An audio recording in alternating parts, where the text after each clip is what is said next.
Ukraine में फंसे पाकिस्तानी तलबा को हिंदुस्तान ने रेस्क्यू किया है। पाकिस्तान की अस्मा शफीक ने एक वीडियो पैगाम में हिंदुस्तान और वज़ीर आज़म मोदी का शुक्रिया अदा किया और मजीद तलबा को निकालने की उम्मीद भी जाहिर की। वाज़ेह है कि हिंदुस्तान ने यूक्रेन से अपने तलबा को निकालने की मुहिम को ऑपरेशन गंगा का नाम दिया। इसके तहत गुज़िश्ता एक हफ्ते से दर्जनों परवाज़ों से यूक्रेन में फंसे हिंदुस्तानियों समेत पड़ोसी ममालिक के लोगों को लाया जा रहा है।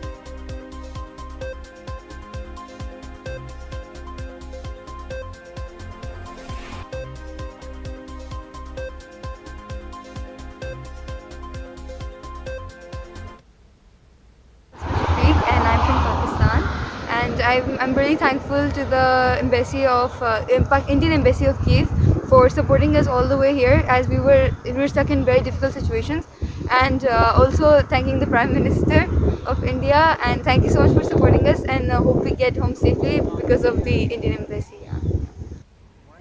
Hello, my name is Asma Shafiq and I'm from Pakistan.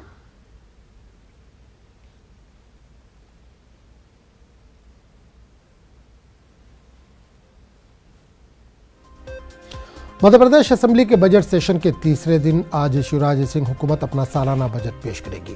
वज़ीर ख़जाना जगदीश देवड़ा असेंबली में आज बजट पेश करेंगे। 11 बजे पेश होने वाले सरकारी बजट में किसान, ज़राअत, तालीम, इंफ्रास्ट्रक्चर, तिफ़ल और ख़वातीन पर जहां खुसूसी तौर पर फोकस होगा, वहीं मजहबी उमूर,